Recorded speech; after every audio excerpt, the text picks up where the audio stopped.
Meus irmãos, a paz do Senhor Jesus Cristo. Irmãos, diante do cenário atual, onde querem ressignificar a palavra de Deus, trazendo novas interpretações, devemos considerar aquilo que Jesus falou no Evangelho segundo escreveu São Lucas, capítulo 10, versículo 25 e 26. Ali, um doutor da lei se aproximou de Jesus, tentando Jesus, querendo criar uma armadilha para Jesus, dizendo: Mestre, o que farei para herdar a vida eterna? Aí Jesus responde para ele com duas perguntas. Jesus diz: que está escrito na lei? Como lês? Observe, querido irmão, que existe aquilo que realmente está escrito na palavra de Deus. E existe aquilo que as pessoas entendem estar escrito, a interpretação.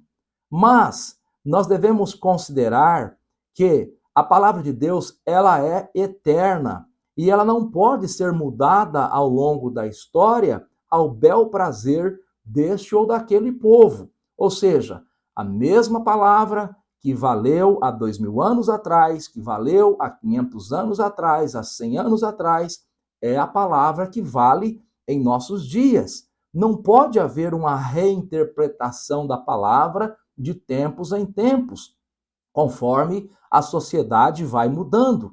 O mundo passa e as suas concupiscências também passam, mas a palavra de Deus e aquele que faz a vontade de Deus permanece para sempre. Em segundo lugar, existe a interpretação correta da palavra de Deus, e esta não pode ser feita de forma individual, ou seja, eu não posso interpretar de um jeito e você de outro. A minha denominação, onde eu congrego, não pode interpretar de um jeito e a sua denominação de outra forma.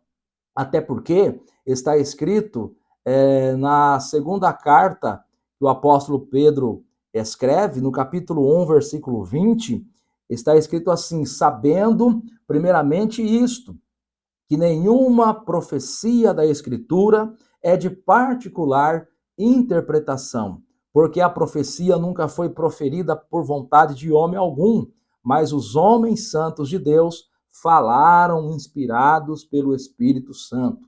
Vale a pena dizer que, embora a igreja primitiva tinha uma grande diversidade em seu corpo ministerial, você tinha Pedro, Paulo, Tiago, João, você tinha Silas, Barnabé, Apolo, enfim, tinha uma grande diversidade de obreiros no corpo ministerial da igreja primitiva, porém, eles tinham uma unidade doutrinária. A mesma palavra que Pedro pregava, Paulo também pregava, Tiago também pregava. Por isso que nós pegamos as várias cartas, os vários escritos desses apóstolos, e eles se complementam. E não existe divergência entre eles. O apóstolo São Paulo, escrevendo a sua carta aos Efésios, no capítulo 4, a partir do versículo 3, ele diz o seguinte: procurando guardar a unidade do Espírito pelo vínculo da paz. Há um só corpo e um só Espírito, como também fostes chamados em uma só esperança da vossa vocação.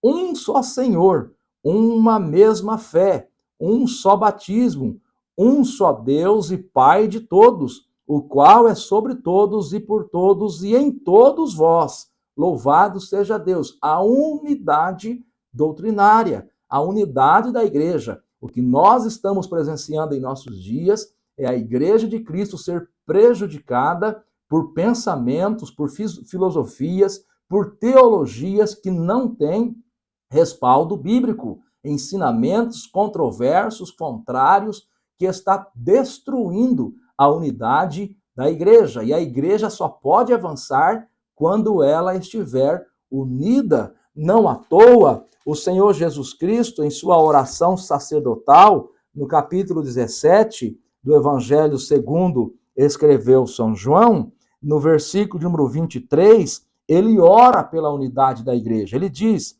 eu neles e tu em mim, para que eles sejam perfeitos em unidade. A igreja só pode vencer se ela for unida A igreja só pode vencer se ela tiver uma unidade doutrinária. Não pode haver divergências, não pode haver diversidades de ensinos divergentes sobre um ponto doutrinário. Está escrito no Salmo 133, ó quão bom e quão suave é que os irmãos vivam em união. E esta união não está falando apenas do convívio, mas está falando também da união em torno das doutrinas bíblicas. Louvado seja Deus. Que o Senhor nosso Deus nos ajude a viver em unidade, estudando a sua palavra e tendo um mesmo entendimento sobre ela. E para ter este mesmo entendimento sobre ela, nós dependemos da ajuda do Espírito Santo, pois foi ele quem inspirou os homens de Deus a profetizarem a sua palavra. E ele é a fonte da palavra. E ele é aquele que tem condições de nos falar o que realmente está inserido, está embutido em suas palavras. Toda e qualquer interpretação que venha de homens, que venham de filosofias humanas, de pensamentos humanos, de teologias humanas, são contrárias à realidade da palavra de Deus. Que o Senhor Deus nos ajude, que o Senhor Deus venha restaurar a unidade da igreja. A igreja brasileira só vai vencer se ela estiver unida. É do interesse de Satanás dividir a igreja. É do interesse do inimigo criar subversões no seio da igreja, dividir a igreja. É do interesse dele enfraquecer o povo de Deus. Mas que Deus tenha misericórdia do seu povo.